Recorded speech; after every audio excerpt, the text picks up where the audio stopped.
Good music lives here in the heart and soul of Namibia. You're listening to Fresh FM 102.9. This is the Fresh Lunch with me, Delilah. It is 1:45, and like I mentioned, welcome to Nammilk Heroes. What's inside you matters. So nourish your creativity and resilience with the pure goodness of Nammilk.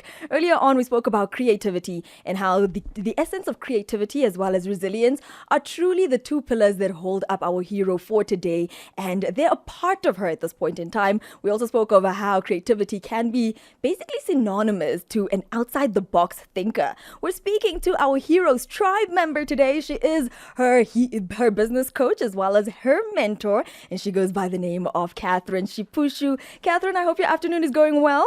It's going well, and it's great to be here. Thank you for having me again. It's great to have you in studio, actually. Hey, Thank you. I want to find out, what do you think has been a major factor in the success of our hero today? Wow. And don't mention her name. Let's keep them guessing for a little bit longer. I'll try not to. I think one of the two things stand out for me when I think about this person. When I met her many years ago, I think 5, what really struck me was her clarity of vision and purpose for what she wanted to do, where she wanted to be in terms of her business. And also one of the philosophies of this person's business, actually the core philosophy, is rising, lifting others while you rise. Ooh. And, being able to make an impact and make a difference in other people's lives. So her success is not just success for herself, but also for those around her. So I think for me, as a person, that resonates very deeply. And I think that's why we've been able to work together for so many years. Okay, that's beautiful. That's very powerful as well. So we know that, I think as an outsider perspective, right? Every time we look at someone that's thriving and doing the most and achieving everything, right? We almost think that, she doesn't have any life problems. It's probably just a smooth sailing for everything, right? But how do you believe that our hero for today really overcomes adversities that may come her way and just makes it look so flawless? Because my goodness, she makes it look flawless. I can definitely say that it hasn't been flawless. That we've had struggles along the way. And like you mentioned, it's the resilience. And again, that clarity of purpose that, you're working towards achieving a dream that you have for yourself. And I think that's been the cornerstone really for this person. I'm trying not to say her name. And I think it's also being able to pivot when necessary, with COVID and all the challenges that we face in business, being able to see an opportunity where other people would see a problem, and also being able to rise more times than you fall down. So, and that this is something that she embodies really, really well. And again, that's one of the things that I admire about this person. Amazing. So when we touch on creativity, we know that she possesses it. We can see it evident in her business, but we can also see it in her personality and in the way she problem solves, right? How has her creativity, mainly in the business element, inspired you? Well, like I said, I think for me, what really inspired me was during COVID. If you are especially in a service business, it becomes really difficult to operate when you can't meet your customers face to face, for instance, and you can't be there to do the classes that you normally would do, for instance. Yeah, it's not business as usual. It's not that. The world is in a crisis and people are in a crisis. And so she actually decided to pivot her business. So this is what I would normally offer. It's no longer sort of selling because of COVID. So let me introduce another aspect of my business. So I am inspired by people who focus on solutions more than the problem. And this person does this so well. Okay, so tell us how she has created opportunities, not just for herself, because we see her portfolio and we'll share it with you in a few, but just opportunities for herself as well as the people around her, the people that connect with her, be it the people that know her directly or maybe just know her story and are thinking, wow, I'm inspired by this.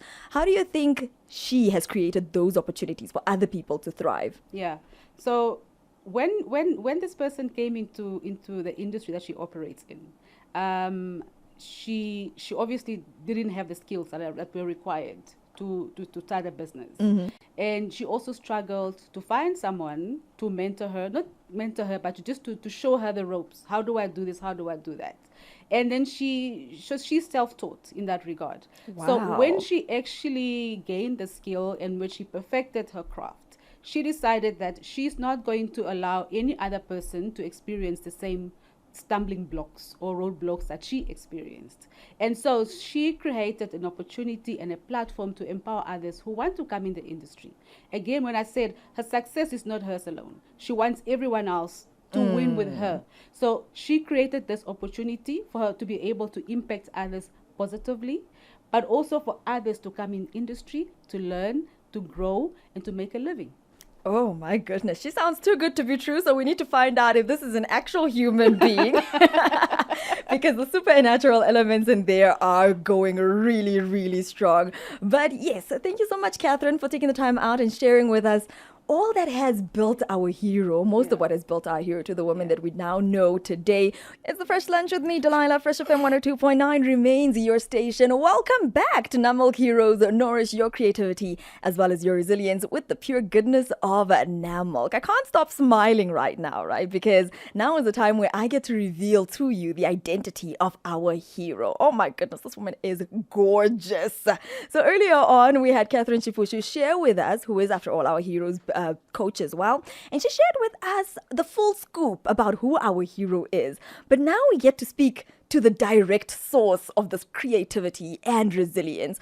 Our Nammilk hero today is a young black woman. She has a cake boutique business in Windhoek and a full-time job as an executive assistant. She's well known as the baker queen that she is, in a league of her own. Yes, she has baked for the president, as well as a list of other prominent clients. Her name is Shiwomeho Kalla, and you probably know her as Shiwa the baker. Welcome to our studio, queen. I'm so excited to have you with us. With an introduction like that, like if I could blush. It's a good thing I'm very, very dark skinned, so you can't see. Well, we can see that you can't stop smiling, and that for us is a beauty in itself. I mean, first of all, is your afternoon going well? It's amazing. I'm glad to hear that. I'm excited to be here. I'm excited to have you. I mean, Catherine talked a big game. And now we get to speak to the source herself. I want to find out, tell us a little bit about your journey to becoming a successful businesswoman. I know that not many people know the behind the scenes of it all. They just see the outward beautiful logos and the pictures and they're thinking, wow, it's all beauty, right? But we've also heard a lot of challenges come with being an entrepreneur. So tell us about your journey to success. Okay, well, everybody always starts the introduction by saying they grew up in the dusty streets of... You know it. Unfortunately, I didn't grow up in any dusty streets, though. I was born and raised on diamonds. Okay, girl, So, yes. I was born in Oranjemund, a small mining town down south. Growing up, I never quite knew what I wanted to become. But the one thing I did know is that I wanted to be educated, that I wanted to make my parents proud, and that I didn't want to be poor. I love the emphasis on I did not want to be poor. No. So, Shiwa the baker is turning 5. We turned 5 this year. Oh, wow, congratulations. Thank you. And its inception was fueled by passion, hunger and fear. My passion for food, my hunger for success, and my fear of being poor. So it's been a journey of hardship. It's been one of resilience, one of failure, like a lot of failure, and sacrifice. So this enterprise was birthed from the ashes of a failed business partnership. Oh, wow. But what I did during that dark season is that I embraced that season. And I used that time to subsequently sort of re-engineer myself and then come back as Shiwa the baker. Beautiful. Yeah. So it's been a very trying, humbling journey. Like my entrepreneurial journey has not been pretty, and I'm somebody who's been, in the foyer we were talking about being relatable, and Catherine actually asked me, your brand relatable? And I told her, yeah, of course it's relatable because I'm somebody who's been very real and authentic about my journey and the struggles that I faced during my journey, my entrepreneurial journey. But also on the contrast, it's been beautiful. It's been rewarding. I'm somebody who gets to go to bed late at night and wake up with joy, creating all these beautiful masterpieces, literally living my dream. So And let's talk I consider myself to be, okay, I don't believe in luck, so I wouldn't say the luckiest girl alive, but I'm extremely blessed. I mean, you did mention, right, that going to bed every day, knowing that you've created this beautiful masterpieces, right? And sometimes people look at cake and they're like, is this edible? Because this looks very, very amazing, right? But being innovative as a baker, how difficult is that? I know that oftentimes we say, oh, I did this and I brought up this idea and then someone else copies it or so forth. So how is your innovativity or innovativeness actually flamed up and kept alive? So I hone my craft. I spend a lot of time developing my skill and developing my competitive edge. I'm somebody that pursues my passion vigorously and unapologetically. Now I want to touch on challenges, right? And challenges more in particular of being a businesswoman, right? What are the challenges with starting a business in our country? Well, I mean, if I have to touch on my own journey, I think the biggest challenge for me, as I mentioned prior, Shiwa the Baker was birthed from the ashes of a failed business partnership. So within that partnership, I was the baker and she was the cake decorator. Oh. Yes. So she was the creative genius literally behind any single creation that we put out. Her skill is amazing. So now having to start Shiwa the Baker, I didn't have a creative bone in my body, but I could bake you a mean cake. So I quickly had to cultivate that creativity and the skill. So what I did is I made friends and I forged relationships with many of the bakers, the pioneers of the industry, I could say. Amara Bakes, Epeta, Aina's Cake Line, Maggie's a bakery. So literally I spent a lot of time in these women's kitchens and I would blow up their phones and anything that I was struggling with. They really, really helped me. Like it's such an amazing community that we had. So I was able to upskill. I also learned that baking is indeed, it's a science. So I did a lot of research. I read a lot. I experimented a lot too, a few flops here and there. But we don't speak of those. I eventually mastered it. And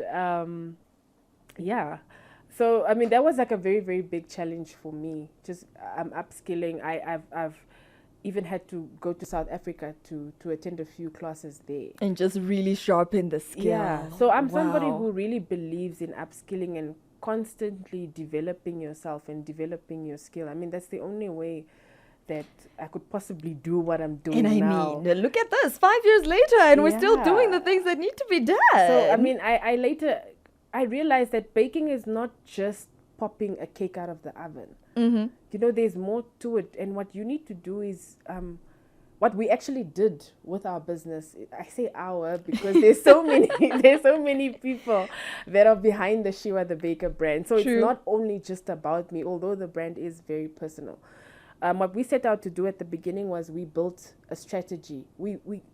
It was more than just a business for us. It was about building a brand, and that's where Catherine came in. Like, she is gold. She is a master brand strategist.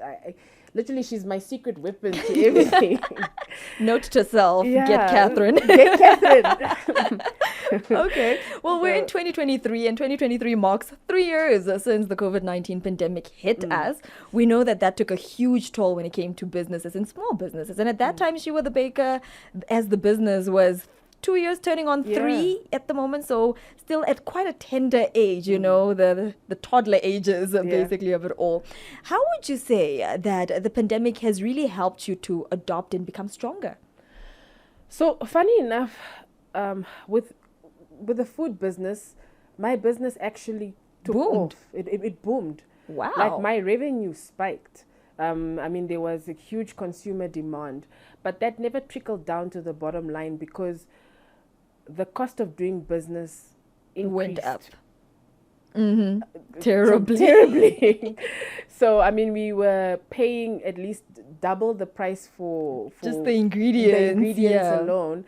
And there were also no products on the shelves because everybody was just Grabbing every everything. single thing that came onto the shelf. So that proved a bit of a challenge.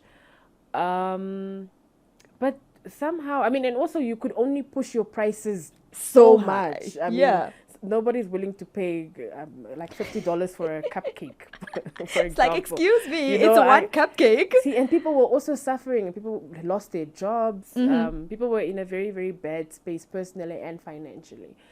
So, I mean, but our doors, we stayed open. We didn't lose any of our employees. We managed to make our rent and managed to sort of break even every single month.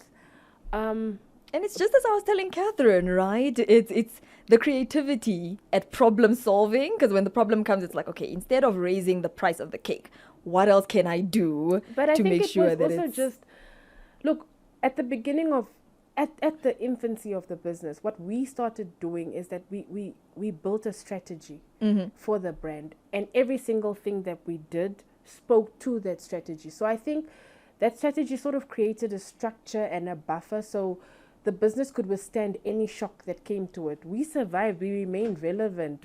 I can't even say we broke even. We were making a profit, you know, and we're still here today. We're still standing where many businesses fell out and closed shop, basically. You know, God's grace has really carried us through, but we've really put in the work. Wonderful. Sounds like pure goodness.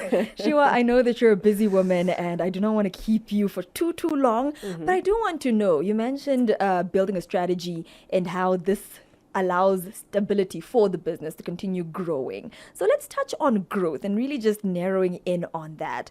How do you want and how do you plan as well on growing your business from this point forward? So long-term sustainability is of utmost importance to me.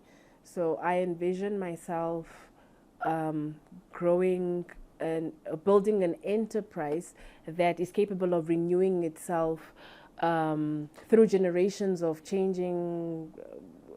changing of technology and employees and customers. So within the next 10 to 15 years, I'm hoping to be at the helm of a successful culinary brand, like a market leader. Yes. But I think the challenge will just be keeping my entrepreneurial spirit alive, because I kid you not, I feel like giving up every single day. No. Every single day. I honestly feel like giving up. I always look at myself and I think, why am I doing this? And then when you see a customer that's so happy with the creation that you've baked for them, I mean, then you remember, no, this is why I'm doing what I'm doing. Like there's a strong grounding. Yeah. So I just need to keep the entrepreneurial spirit alive and just remember that greatness is the destination, and it doesn't matter how insurmountable the challenges may be, that we will achieve. So that's beautiful. We love it to hear it. Shiwa, thank you so much for taking the time out to join us in our studio to share with us your journey of success, because you are an inspiration, and honestly, your creativity inspires other people as well to flex that creativity muscle. And I think we've all learned today that creativity can be learned. Yes. So that is very much a great takeaway. Thank you so much for joining us in studio today. Thank you for having me. See, that was Nammilk Heroes. Thank you for listening. What's inside you truly matters. And yes, you can nourish your creativity as well as your resilience with the pure goodness of Nammilk. Nammilk, pure goodness.